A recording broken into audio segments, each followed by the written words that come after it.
Hello, good people. Um, okay.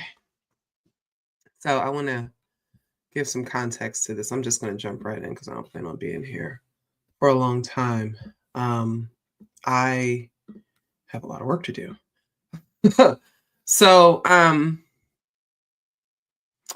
a question came up by somebody. Well, not a question. A comment that somebody made on um, on Threads. I said I was going to write about it for Patreon, but I actually prefer to talk about it. And I know that a lot of people like to read things more these days. And I get it, I get it, I get it. But I have a lot to do and I don't have the time to sit down and write this. So I kind of want to get this out a bit. And so they said, I'll give you the context. All right. So I used a meme on Threads and a lot of people didn't understand it. And so people were responding to me in all kinds of ways, ranging from "I'm not quite sure what you're saying" to insulting me and calling me out my name, all because they don't understand a meme. And that's kind of how social media goes these days, right? We know that we are living in a time, the microwave era, where one of my followers wrote a really great piece called "The Gist Generation," where people don't actually read through things, partly because they can't.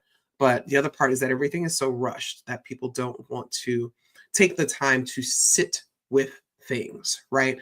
Read through things, gather context, see if you can detect nuance, all those kinds of things before they want to respond. People want to respond and they read to respond, right? And then that leads to people missing a lot of things. Sometimes they will miss keywords that are right in front of them, or they will add words to things, or they will argue points that are not being made. And rather than just a simple engagement, they'll jump to insult and they'll jump into those things because they perceive a slight even when one doesn't exist. And so they will respond in that way. That happens to me all the time. And it happens for me and for folks like me in part because I am a Black woman, right? So I'm a woman, right? So already, that good book that you all love so much taught the world that women are liars and deceitful and can't be trusted, right? The first chapter of the damn book sets it up so that women cannot be believed because we are liars and we are deceptive, right? And some of you actually believe that that comes from God rather than a patriarchal piece of shit, but that's okay. I'll let you have it. The other part is that I am Black and the world believes that we are intellectually inferior, right? So you put those things together, and then the fact that I'm a larger person, right? I'm a fat woman. You all have been socialized to believe that we're lazy and we're stupid and those kinds of things. So you put all that together, and I generally have to deal like pretty much all day, every day that I engage in social media with people treating me like garbage, treating me like I'm stupid, that I'm ignorant, that I don't know it, what I'm talking about, that I have no knowledge of anything.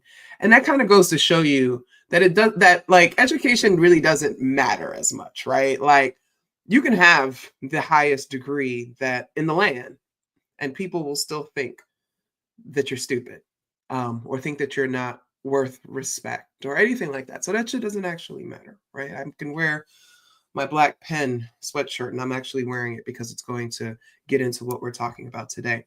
But you can have all of these things going and it doesn't matter. Right? And so people get agitated when I respond in the ways that I do, which are wildly dismissive because I do believe I am above the people responding to me because I know that they did not take the time to read. I know they didn't take the time to figure out the nuance. I know that they are not where I am. That's why I talk to people the way that I do. Plus, I'm inundated with this shit all day long. And after a while, I get a little, I don't want to have to deal with this shit anymore. I wish you people would leave me the hell alone. And then you always have that group of people that wants to take me down a peg because of all the things that I just mentioned, right? And they are either stuck in their own mediocrity and it really burns them up to see a fat black woman be above them.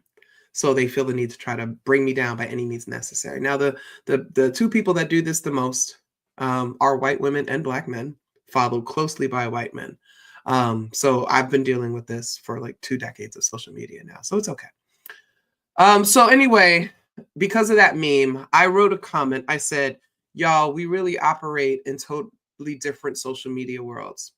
I write about this in my book, which I have to constantly remind people I've written 4 of them. It's kind of wild to still be dealing with it. I miss Black Twitter for real. At least then I didn't have to explain memes and running jokes to people. Bring back the N-word Navy. And if you get it, you get it, right? And so that's part of it, right?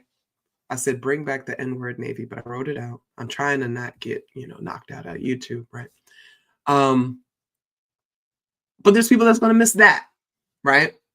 And so I talked about it in the sense of this, and I'll read the other post that I made earlier, because I think that these two things are tied together. And then we're going to get into the point of this live and why I'm live today. I'm not going to be here a long time, but I'm going to be here long enough to make my point.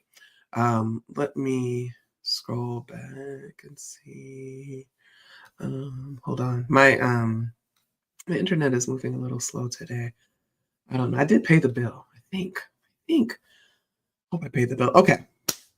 So I said, respectfully, a reminder to the NCLB generation, No Child Left Behind generation. Not everything is going to be spoon-fed to you. You will not always be given the answers. You will not always be given the step-by-step guide to make it to the end. There are going to be things that you read on social media that you will not understand, and you will have to accept that the person who said it does not have to explain it to you. I know it is hard because you don't know any other way, but that's just the truth. Some jokes we make are for those who get it. Some references we make are for those who were there. Some cultural nuances we share are for those who understand. We do not have to delineate or unpack everything just so you understand it. It's okay to exist outside of a conversation. You have to be comfortable with not quite getting things that, if they were meant for you, you would. Okay? So I hope you understand what I'm saying there, right? And yes, I was directing it at the No Child Left Behind generation, but it's not just them. There are older folks that do it too, especially older white people. And this is what brings me to this, right? I titled it, Why White People Can't Let Black People Have Their Own Things. And so for me to talk about this, I have to take us a little bit further back in history. I've got to take us to the 1820s. Oh, what can I do? Historian. I do Black history. Is what I do. I had to take us back to the 1820s. I have to take us back to Denmark Vesey. Now, Denmark Vesey, I don't know how many of you have ever heard of him. If somebody want to put his name in the chat, see if I can get a picture of Denmark Vesey here. There's so many interesting things. Let's see. I don't like those pictures. Anyway, so Denmark Vesey, he was born in the West Indies in St. Thomas, right? And he came to the United States. He was brought to Charleston. Now you got to remember, in the earlier times of enslavement, there weren't as many enslaved people in what we now call the United States, right? They were going mostly to the Caribbean islands, what we now call the Caribbean islands, right? Dominican Republic, Cuba, Haiti, Jamaica, all those places, right? And they had systems of enslavement there where the Africans dominated, population wise. That is a big part of why the Haitian Revolution was able to take place, because it was more of them than it was of the white people, right? But anyway, they would go and then they would bring people from there and bring them up to the United States, and then, well, the colonies, and then they would try to settle this. And remember, he's born in 1760s, right? So still kind of early.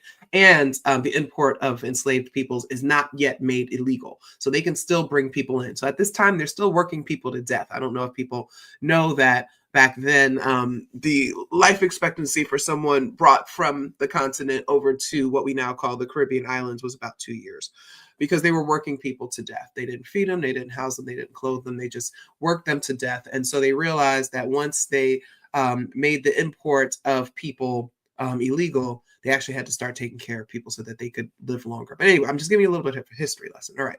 So he was brought over.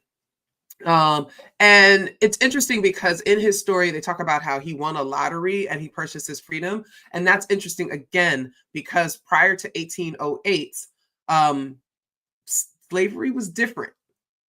I'm not getting into that all today, but it was different. African people, African American, well, they would become African Americans, but people of African descent, right? African diaspora. I call us all Africans. They were able to move a little bit differently, right? Until this man came along. Like, he shut it all down. So the first major thing that starts to shut things down is they made it illegal to bring people in, to import people. That didn't stop piracy. That happened too. But technically you couldn't do that. And then these countries, the Europeans are starting to abolish things. It's getting a little fuzzy. But the United States is like, nah, we need our niggers. Oh, I wasn't supposed to say that. But anyway, we got to keep this going. So he wins a lottery of some sort. He's able to purchase his own freedom, right? So he's a free man. Denmark Vesey is a free man. Denmark Vesey is a deeply religious man, okay? So he was one of the people that, like, let's see, I want to get into the churchy stuff, but he was churchy, okay? And he was able to reach people through this, right? So one of the ways they did allow, especially enslaved men, to kind of move a little bit freely, right? It was through this religious stuff, right?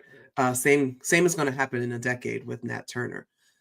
We need you all to preach to these coloreds that they should accept their lives as enslaved people, right? But Denmark Vesey was like, yeah, no, I'm not doing that. So he's the reason that these church homes for Black people become such a central part of the institution of the Black church, African Methodist Episcopal to be exact, becomes so important to abolition, to civil rights. Pick up the Baptists, they come along too. But it's because this is like the one place that people could go to actually build community outside of the watchful eye of the white people, because these white people were claiming to be Christians themselves. And so a good master would allow the enslaved people to get together on Sundays, to rest on Sundays, to get together and have church on Sundays, and to kind of spend that time. So quickly, Black people realized, like, this is our time. This is our time. And we need to take advantage of this. And so, yes, they're getting the good word, right, from their annotated Bibles, but they're also able to plot and plan. And this is when we start learning to talk in codes, right? Around these meetings, or when we start developing what we now call Ebonics, right? There's all these wonderful things that are happening in these times. Okay. Well, Denmark Vesey managed to reach over 1,000 people across several colonies and states, where they knew that this revolt was going to happen, and they were all ready to jump in, and they were ready to do it. And his, I think it was like, so his church had close to 2,000 members, right? Like, and he was, I'm trying to say, I think he was, yes, baby, I'm giving a history lesson. You can't do this. I'm talking about Black people, but not Black cats. I want to say he was in his 30s when this happened. It's cool. It's whatever. He, not an old man. He was a young man. So he plans it for Bastille Day, right? And that's, the French thing, whatever. So that's going to be July 14th. And so many people knew this, like thousands of people, right? Along this, like, up and down the states, South Carolina, what we call South Carolina, North Carolina right now. Everybody knew, we gonna revolt. We getting up out of here. We moving on. We taking over. Plan is thwarted. Plan is thwarted. Now, I don't like when people tell these stories and they call enslaved people snitches and things like that. I don't like that. It's no such. I mean, I thought about that when I was younger too, but my cultural consciousness helps me understand that there is no snitching under enslavement, the same way there is no consent under enslavement. There is survival, there is endurance, and that's it. That's it, right? And so basically the plans were revealed, he got caught, and what have you, killed him and the people that were planning with him, and that was done, right?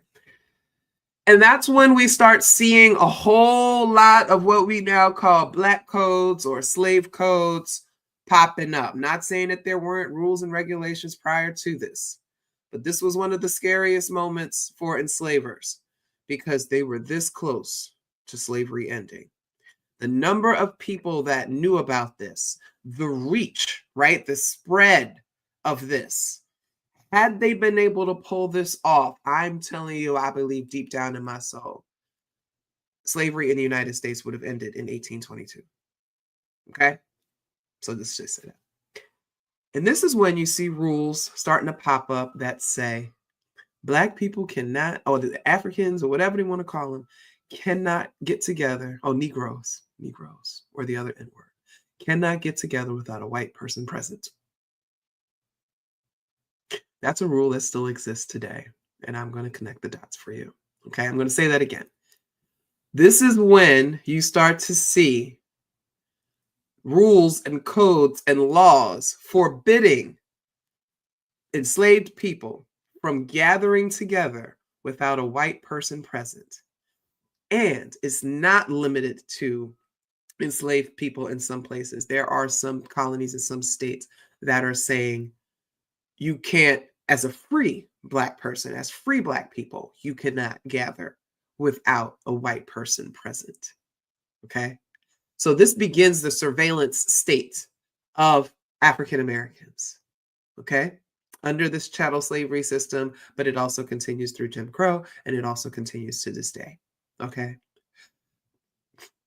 White people are not comfortable with Black people existing in their own spaces where they can't keep their eyes on us or where they can't keep tabs on us.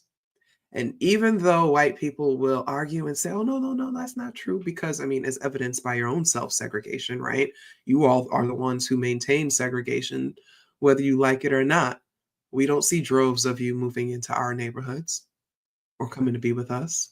You stay right where you are because you don't want to live by us either, right? You're hoping that some of us will move to where you are. And because of how you feel about where you live, you think it's so great. You imagine that those of us that actually can afford to live by you must be the good ones. So that's the kind of integration you want to see, but you're not willing to go move to where we are, to be around us, right? To integrate yourselves into our lives, right? So white people self-segregate, but they still want to keep tabs. They still want to know, what are those niggas over there planning? And what are they plotting, right?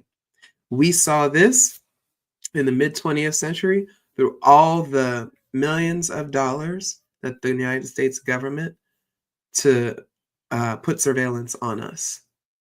And not just leaders like Dr. King and Brother Shabazz, but like everyday people, okay?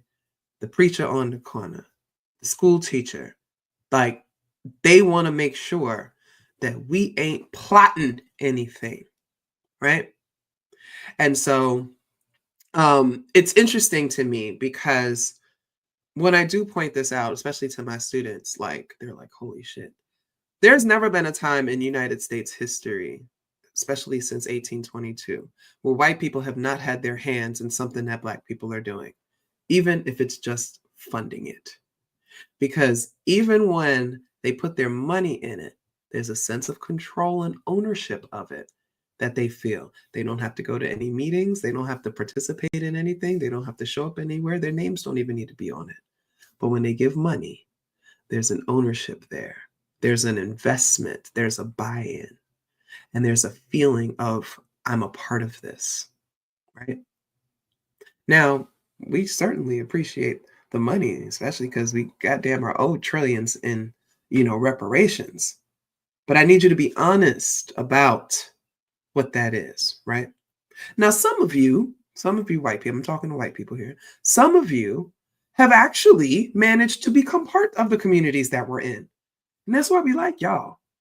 We don't have to invite you to some imaginary cookout because you'd already be there, because you already have access, because you've already shown yourselves to be good people, right? We're not, that's not who I'm talking about. So if you're that kind of person to watch, somebody said, post my Cash App. My Cash App is Fem Jones. It's right here in the corner. I don't know if y'all see it. The little green thing, Fem Jones. Thank you. I appreciate you. But the righteous people, I'm not talking to y'all. And y'all know who you are. You know deep down inside whether or not you one of them righteous whitest, right? That's my name that I made up about 15 years ago, the righteous whitest. Because I recognized even back then, you know, and especially from my studies and stuff like that, that there are a lot of John Browns, right? Freedom riders, a lot of them were righteous white folks. It's not an underscore, you guys, for the Cash App. There's no underscore. Um, and there's a lot of white people who have shown up because, as you all have been revisiting the CBC interview that I did 8 years ago, based on the theory I came up with 10 years ago that allies don't exist. And since I'm the one that came up with the ideas of co-conspirators that other people have been giving credits, co-conspirators and accomplices, I put that out there, but that's okay. Give credit to other people. You guys have been rereading that again because we're now in these situations where a revolution is coming. There's something brewing here. We know there's probably a civil war happening rather soon. And people are trying to figure out what side they're going to be on and what side they're going to align themselves with, but not just what side they're going to align themselves with. What side are they going to be allowed to be on? Now, again, some of the righteous whitest, they already know they good. They don't have to paint their door with anything red or black to symbolize anything. Y'all know y'all already good. Right? It's the other ones who ain't been that good, who maybe are starting to get a little bit of consciousness now, who are like, damn, are they gonna let me in? Do I have to do one of them fun TikTok dances and show that I have rhythm so they can invite me to the cookout? Does my kid need to marry one of them and I get biracial grandbabies that I can hold up and say, hey, my babies are biracial? Do I have to do that? You're not so sure. So you need to keep tabs. You need to keep tabs, right?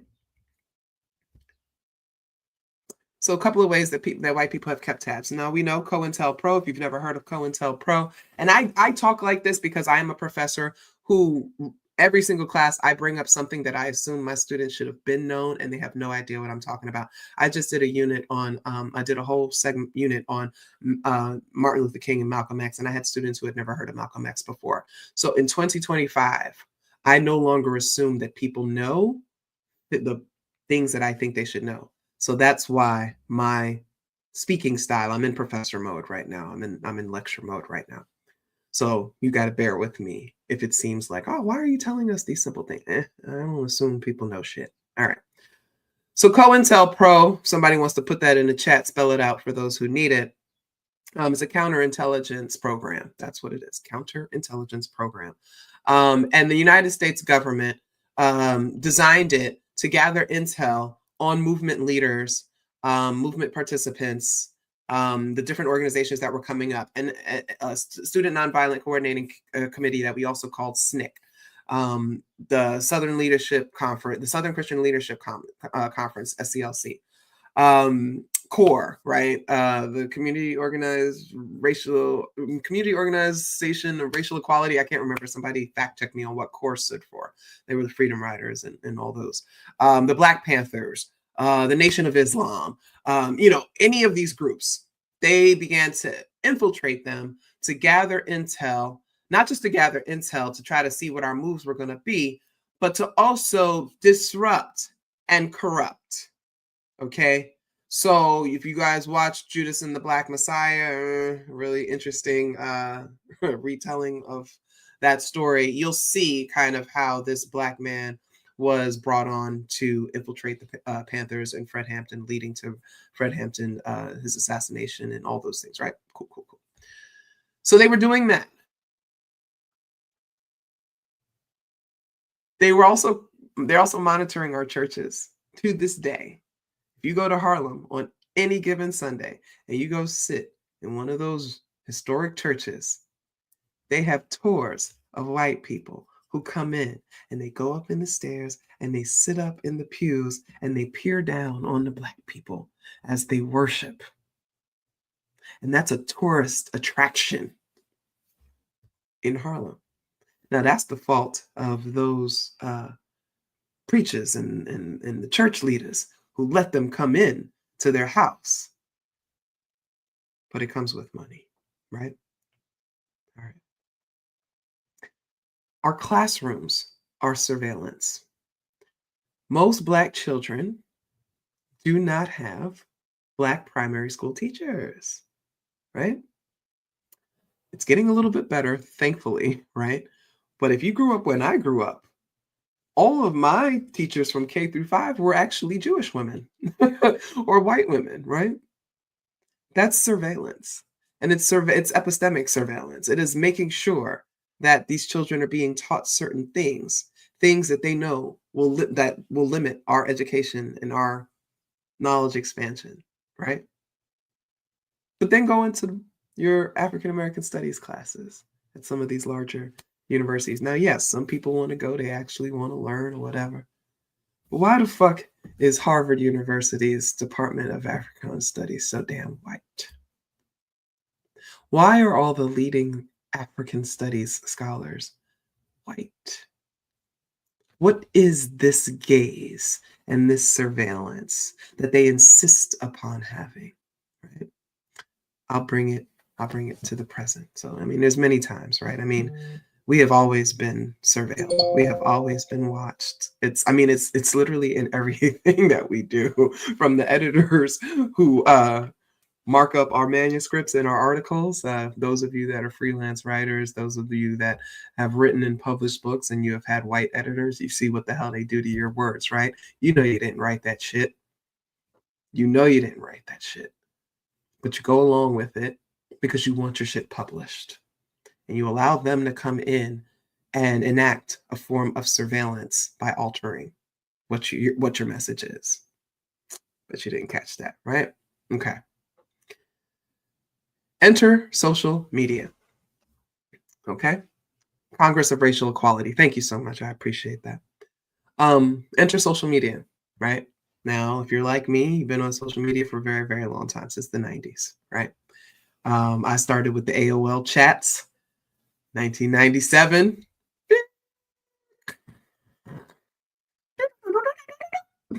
You remember that, right? When you used to get the little disc and you put it in and you had to connect the phone, and if somebody called, you got knocked off the phone. You had to disable the caller interrupting thing. Yeah. No.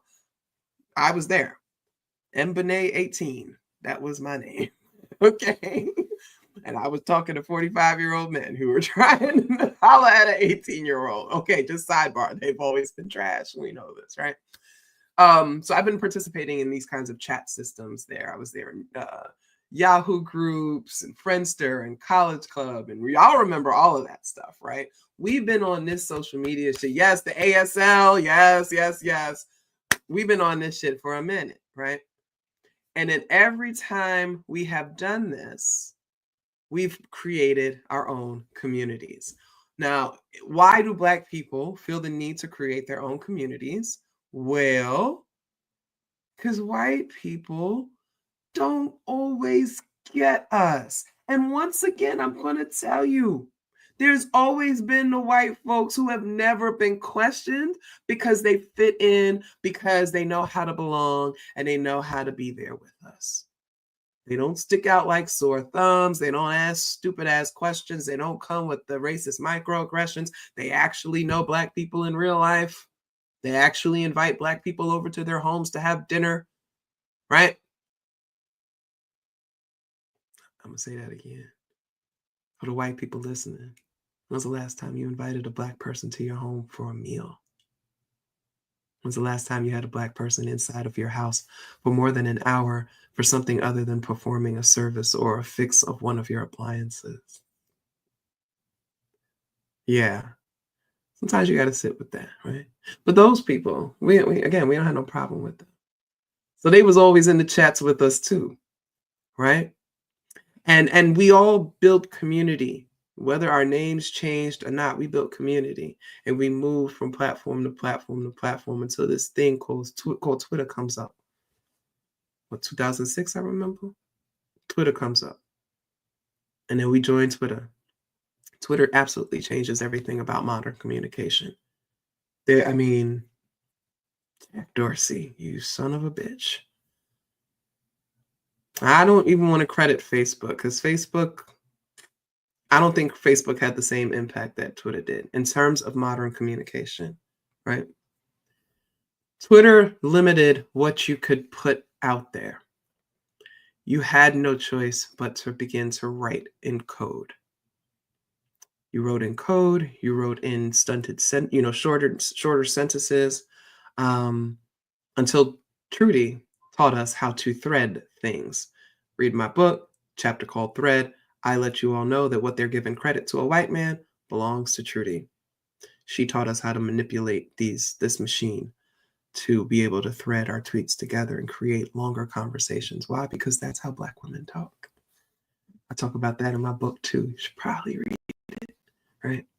So we get on Twitter and we start finding each other again. Now, many of us were in the blogging circles. I don't know if y'all remember Blogger and LiveJournal and things like that. That's how a lot of us met. Again, sometimes you talk to us and you don't realize how long we've all known each other. We've been at this for a while. And so we all come on Twitter and we come in and we're having these conversations. And we understand each other better because a lot of the way that we're talking are from the way we talk at home, the way we talk at our cookouts, the ones you never get invited to because don't nobody know you. And we're talking in these ways of communicating that people are starting to feel like, wait a minute, what they talking about over there? And then this thing emerges. Black Twitter. Who was the first person to write about Black Twitter being used for activism and as a community group? I give you 5 seconds. Put the name in the chat. Who do you think was the first person to write about that? Oh. Okay. Black Twitter emerges. I want you to go get Dr. Meredith Clark's new book, We Tried to Tell You, leading scholar on Black Twitter. Dr. Andre Brock, go get his work. These are the scholars who have been studying this. And others, before I got my PhD, I'm obviously writing about this. Dr. Kat Steele, get her book, digital feminism. Moya Bailey, please go get her stuff. These are people who have been writing about this. We've been studying this, right? This is what we do. This is why we are the experts. This is why people thought I was a doctor before I was, because I was already doing the work. And Twitter is part of why we're able to do that, because Twitter created this forum for this public scholarship, right? We've created this public sphere where we could come and meet, but still Black people did as we always have done, and we've erected gates, invisible gates, but impenetrable gates. And you don't need an invite to get there. You either go inside the gate or you get shocked at the gate because you don't know how to step inside.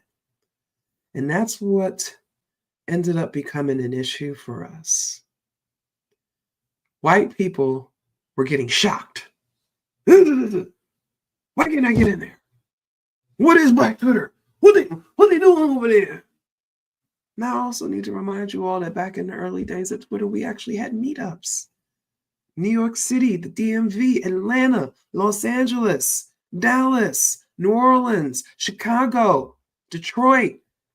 People were meeting up offline based on the community they built online. White folks were not doing that in the same way. Hate to tell you, you weren't. That's because white people don't understand community. Now, maybe if you're Italian and possibly Romani and things like that, you know a little bit about community. But generally, cornflake white Americans, y'all don't know shit about community. That's why you're all scared right now, because you don't know what the fuck to do.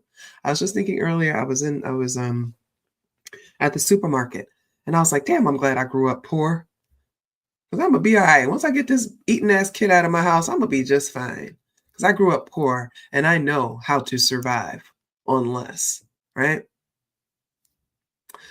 Black Twitter emerges as this online community that begins to completely shift culture.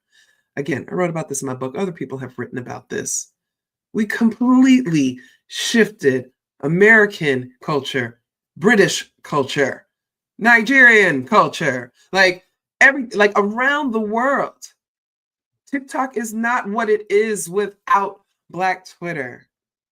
Because all those people do is copy us anyway. But I want to put a pin in this, and I just want to take you right back to the 1950s, but we could also say 20s, 30s, 40s, 50s, when Black cool becomes something that is recognized. Jazz, the poetry that we have, the blues, all these things that white people realize that they actually love to listen to because their minstrelsy is no longer as entertaining when Black people come and we do it ourselves. And we do it better. We do our own things ourselves, and it's always better. I know some of you don't want to hear that. But anything that we have created, we will always do it better than those of you that have tried to steal it, right? And so Black cool, there's a book on this, go look it up. Black cool becomes something that people see as a currency. It becomes aspirational, right? You hear people say something like that. They love our culture, but they don't love us, right? They want our cool. They want our swag. They want our ways of being, which are the original ways of being, right? They are the African ways of being. I think there's something going on in white people's cultural memory. There's a little bit of something that's just like, I got to go back to the source, but I don't know how to because we've been so disconnected from it. I know we're all from Africa, but why the hell did my people go up to the north and create this bullshit whiteness? And I just want to go back to the drum. There's something inside of all you, I know. That's all right. You're still on the 1 and the 3. You get on the 2 and the 4, we'll let you in. Okay? Anyway, Black cool becomes the thing. And so we see that show up in the so-called race music, right? They copy it. We make the songs, they copy it, they put white faces on, right? Because they can't come up. Thank you. Black Cool, edited by Rebecca Walker. Thank you very much. I appreciate y'all putting this stuff in the chat, educating the people. Let them know. I know I'm moving fast, but I need you to stick with me. I'm going to get there. I need you to stick with me. White people even make fun of themselves and be like, damn, we're so boring. We're so plain. We're so bland. Our food is bland. We can't dance. Our singing ability ain't shit unless we've been influenced by the Black church. Like, you all recognize that, right? Which is part of why so many of you are jealous of us. I get it.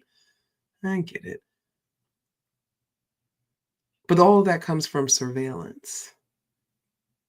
Elvis was standing there with his foot on the stage as Black performers were there, and he's there with his guitar, and he's studying what they're doing, and he's picking it up for himself, only to not allow them to come on stage with him later. But that's okay. I'm not going to talk about that, right?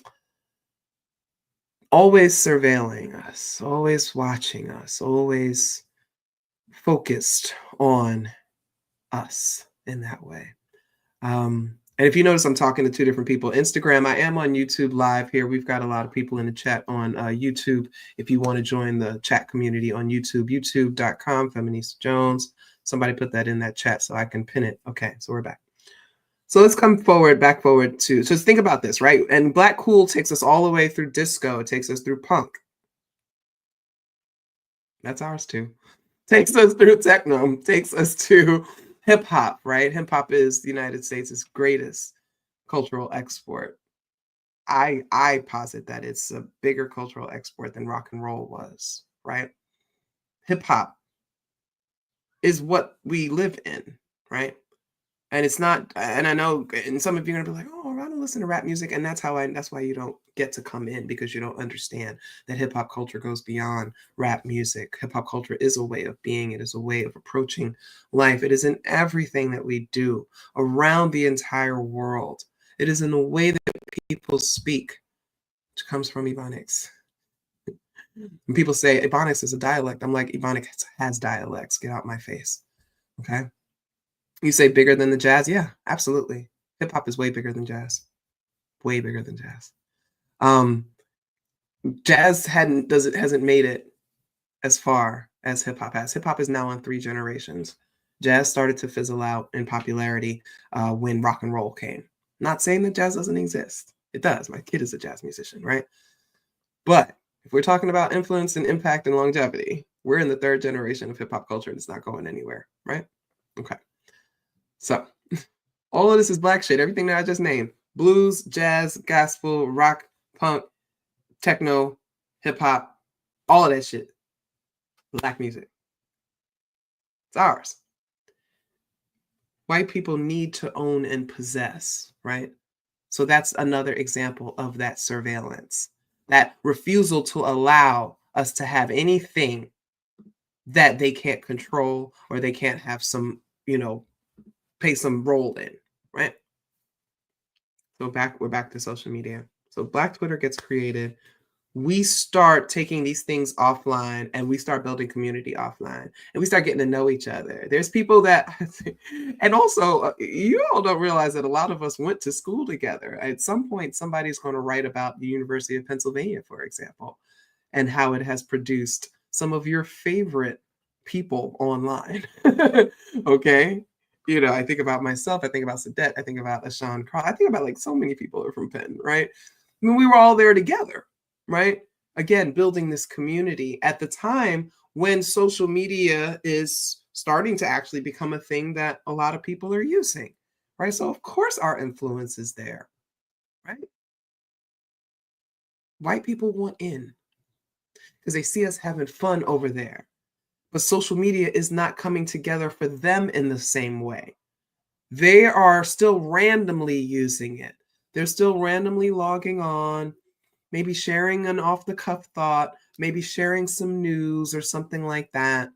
But then they're logging back off. They're not really there. We're logging on. We're set, as the young people say. I am set. We've got our keyboards. We're sitting there. And we are talking to each other like it's a chat line, right? And we're having conversations that are over hours. Remember Twitter after dark? We'd be up until 2, 3 o'clock in the morning, just chatting to each other. White people were not doing that. You just weren't. You were not connecting with each other and creating community in that way. But we were. And that started to scare some of you. It's time to be honest. Especially around 2013, 2014, 2015. Somebody want to tell me what was going on then? Correct. Ferguson uprising. Trayvon Martin is killed. The activism is starting, it's starting to be realized. Ebenezer Jones, 2013, Salon, is Twitter the Underground Railroad for activism. Somebody go find it, put it in the link in the chat. That's the first time somebody talked about the potential for Twitter, Black Twitter, as an activist force. You'll notice that I mentioned someone in that article who is super famous right now. Again, we all know each other, right? So then white people are saying, wait a fucking minute. And then the government starts paying attention. Because what happens in 2014? Only the largest demonstration against police brutality in modern American history. And what was it called? And who organized it? Who ends up on the Department of Homeland Security watch list? Because of it.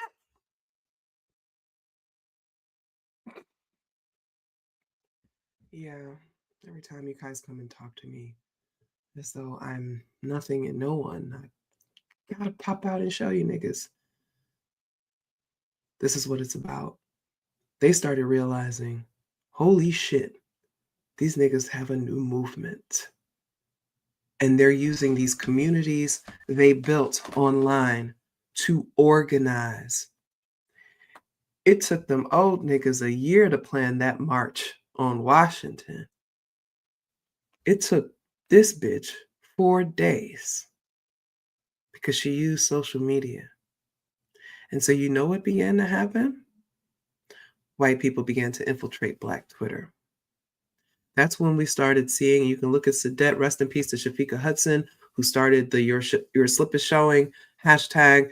They were talking about this stuff before anybody started talking about Russian bots and bad actors. They were calling out these sock puppet accounts over a decade ago. They were saying there are people who are pretending to be Black people online, and they are coming and they are infiltrating and they are being disruptive, and they are calling, they're causing friction. Not unlike with the Black Panthers and the Civil Rights Movement. You think that you meeting up with somebody and talking with somebody and you building online, and come to find out it's a white person who's been using blackface, digital blackface. You got people pretending to be Black feminist women and saying outlandish things to cause confusion. Anybody remember End Father's Day? Okay. Somebody pretending to be a Black feminist saying that we need to end Father's Day. Come to find out it was a 4chan psyop. They started infiltrating because they started realizing the power that we had to actually organize and come together. They still do this. They still do this. That's why we don't trust y'all. Right? That's why we don't explain things to you. This is why younger people, we tell y'all to shut up and stop explaining shit. If I post something and somebody's asking what's the context here, it is not for you to come behind me and answer them. I am a meticulous social media user. I literally wrote the book on how Black women use social media. So why do you think you need to come and explain my posts to people? You are doing work I did not ask you to do. And that's why I said what I said earlier. Y'all have to be comfortable with not knowing every goddamn thing, because there's white people that are reading and trying to figure shit out. They're keeping tabs on us. This protest shit that's happening tomorrow that all these people are going to go to, and they're not going to have a single mask on their fucking face, so that the government people that have planned this shit, y'all think this shit comes from somebody regular? Y'all don't think there's a motherfucking government plant doing this shit? Have y'all not learned anything? Of course you haven't, because you're too busy casting surveillance instead of being part of our communities.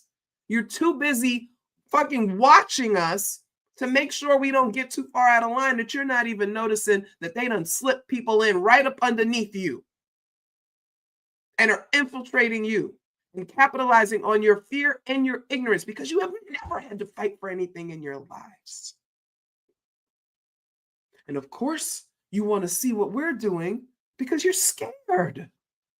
And you know we've been fighting for 406 years.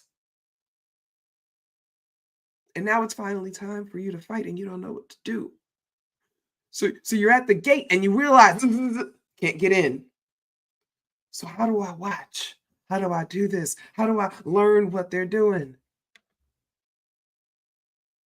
Because you're scared. I keep my stuff offline. I don't tell y'all none of the shit I'm doing anymore.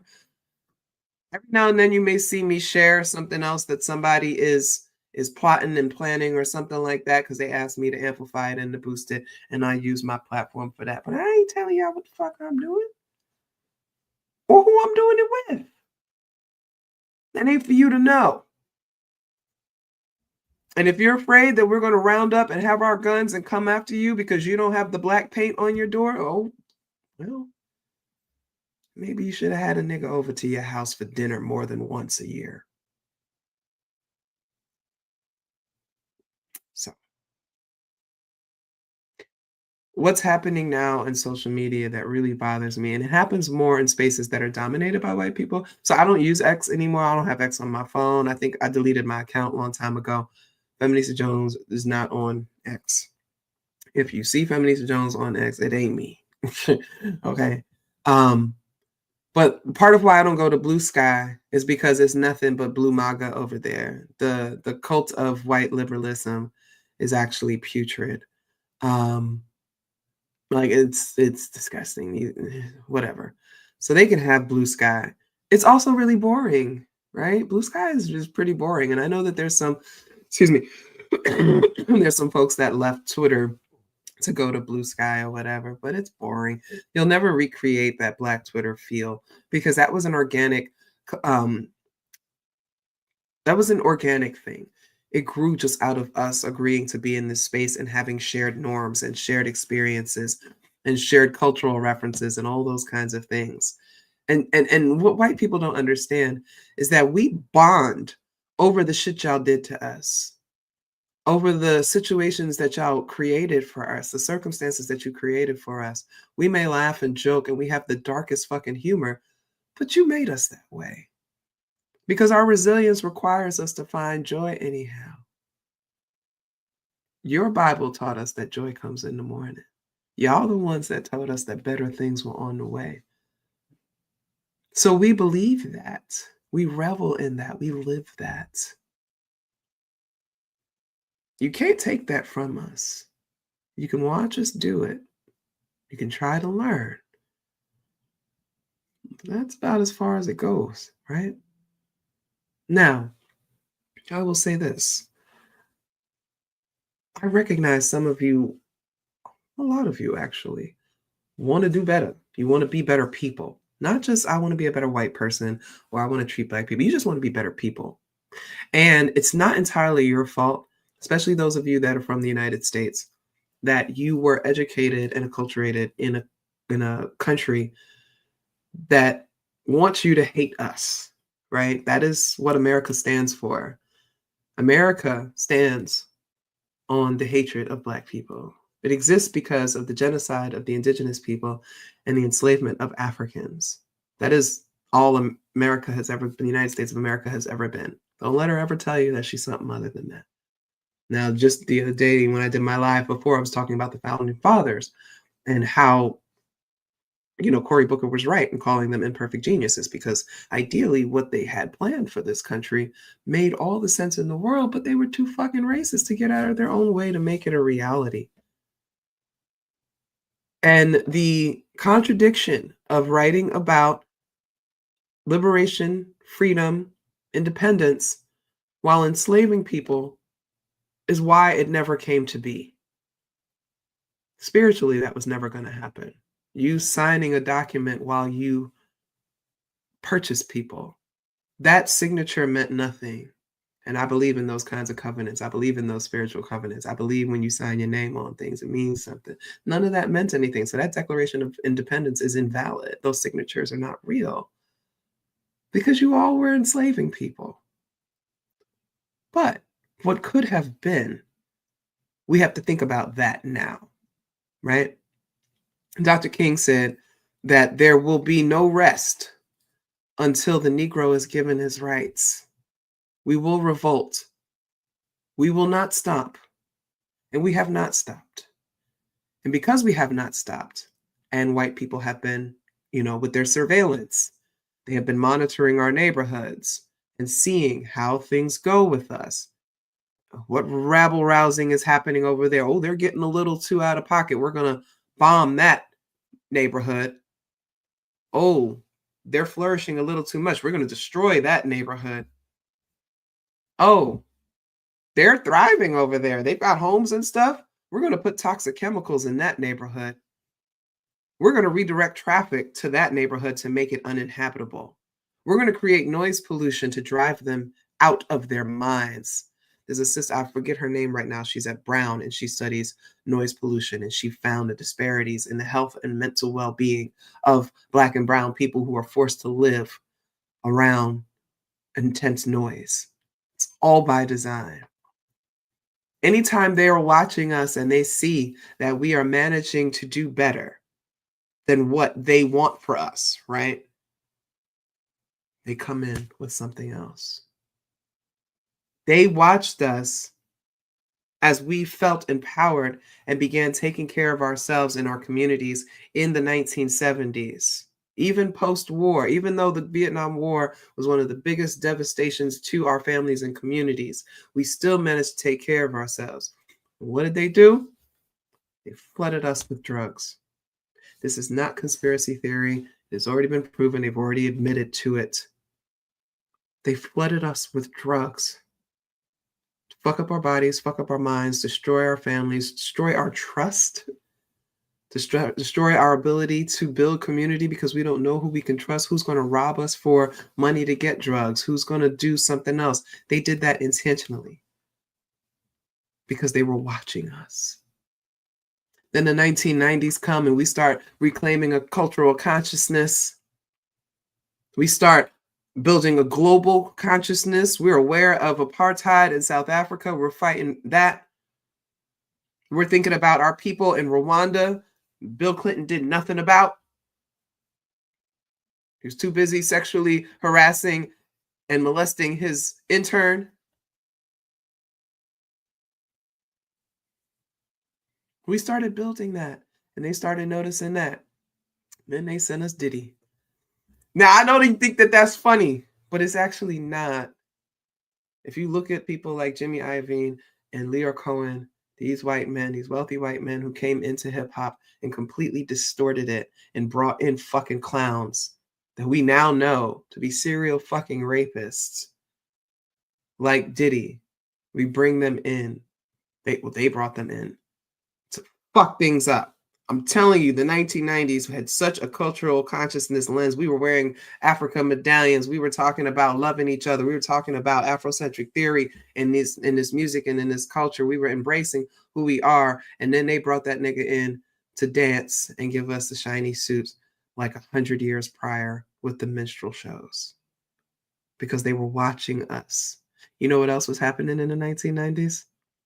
We were going to college.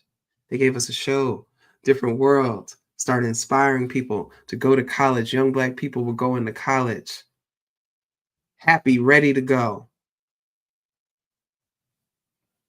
Couldn't have too much of that, right?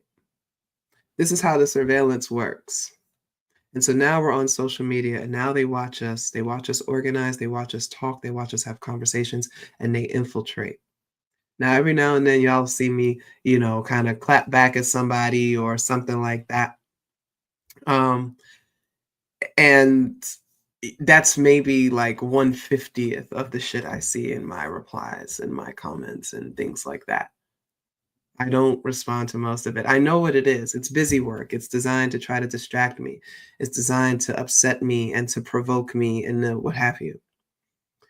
I live in a constant stage of low-key paranoia that one or two of you people that I do actually trust is a plant. That's why I still don't share much information. Okay?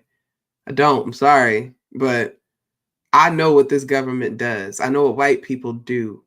I know what they do when they're afraid of us. They infiltrate, they corrupt, they disrupt.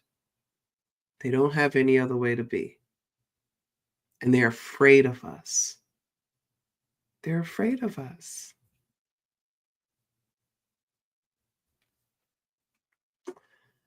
So, yeah, that's what I wanted to talk about. This idea of like why.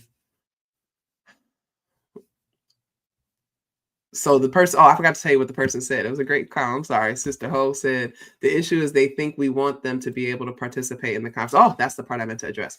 The issue is that they think we want them to be able to participate in the conversation. No, we aren't going to explain it because I only want to deal with the people who know and leave us the fuck alone. Okay.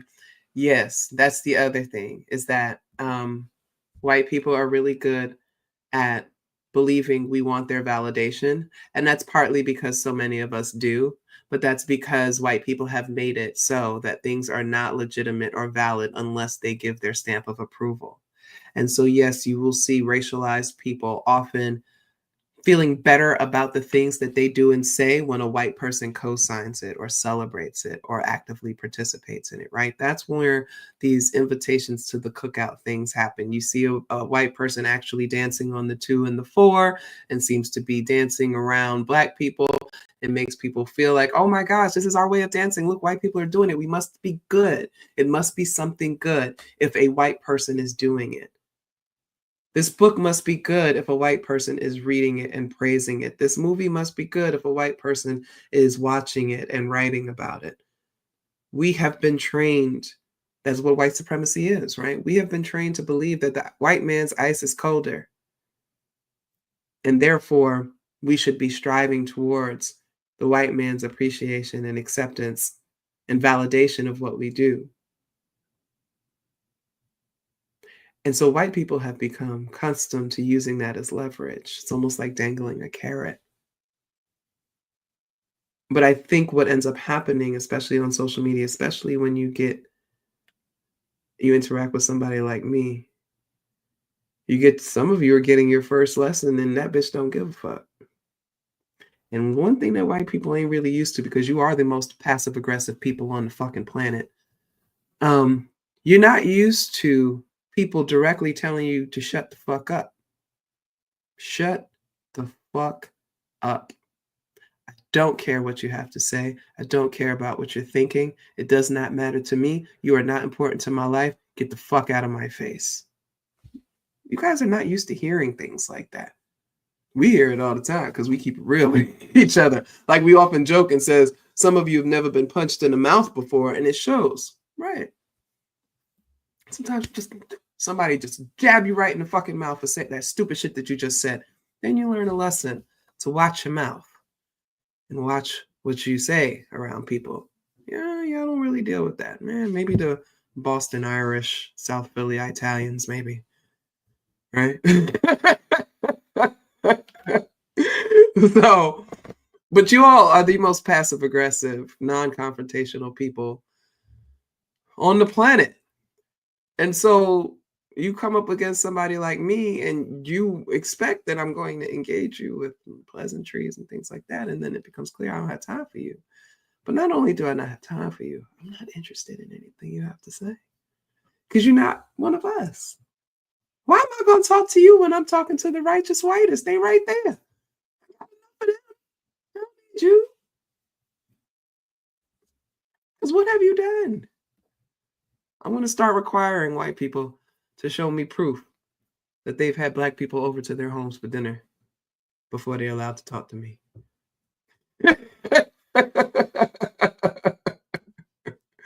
I'm sorry. Show me proof that you can survive in a Black neighborhood for more than 24 hours.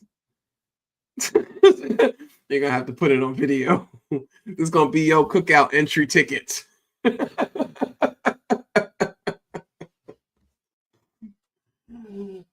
You gotta wear some vintage FUBU. You don't know what that is? Can't come.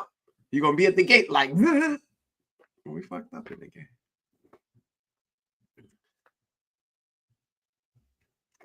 That's so true. And it's so funny because the reliance upon Black women's labor extends from us being forced to give our milk from our own breasts to their babies, to solving their problems for them, to stroking their hair when they're upset and making them feel like everything's going to be all right, to mapping out all the plans for them, to standing in front of them and taking the bullets first, which is what they still hope that we will do. And so when Black women were like, yeah, we're going to focus on us. Because y'all know I'm not a fan of Kamala Harris, but I'm also going to acknowledge that you told 92% of the Black woman voting population, that the biracial woman who happened to be half Black wasn't good enough. And what Black women saw was decades, right? Because Black women were marching in the suffrage movement too. They saw decades of Black women's devotion to voting and participating in their civic duty to try to make this country better, yanked right away from them. Now, I'm telling y'all, none of you are going to be alive to see a Black woman be president. And I hope I can eat those words. Like, please, please, if she runs again and she actually wins, please come throw this back in my face. Because I'll take it. I still ain't voting for her, but I'll take it. But y'all ain't never going to see that happen. You damn sure ain't going to see nobody my color. Come on. So Black women were like, wait a minute, we've done everything for you. And you couldn't even give us this? Why do you think Black women were so happy when Ketanji Brown Jackson made it to the Supreme Court, even though the Supreme Court is the biggest fucking op in this country?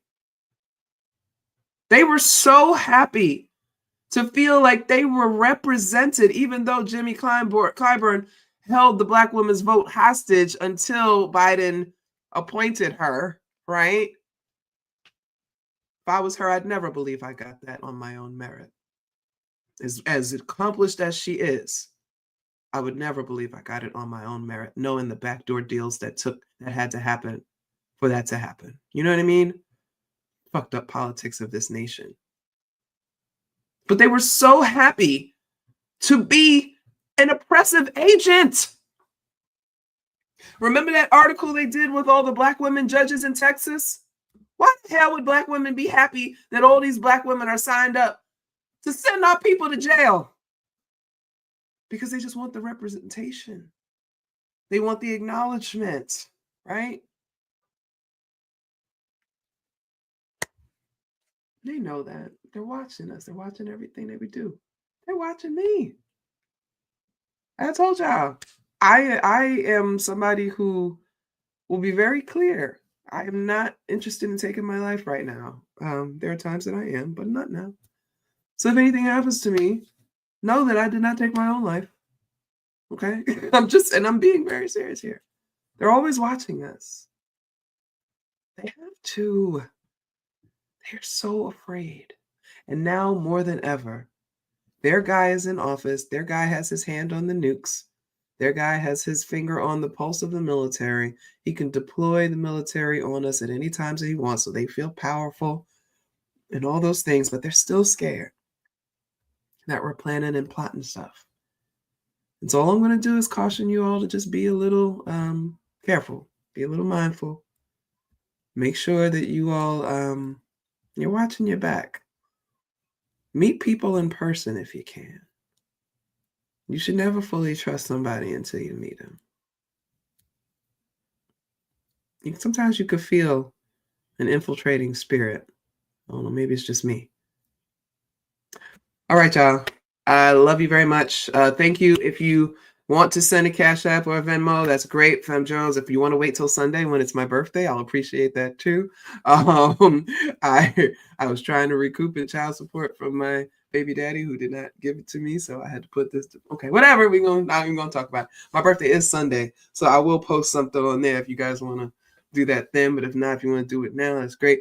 I appreciate you all. Thank you so much for supporting this. Please share this video. Let people watch this.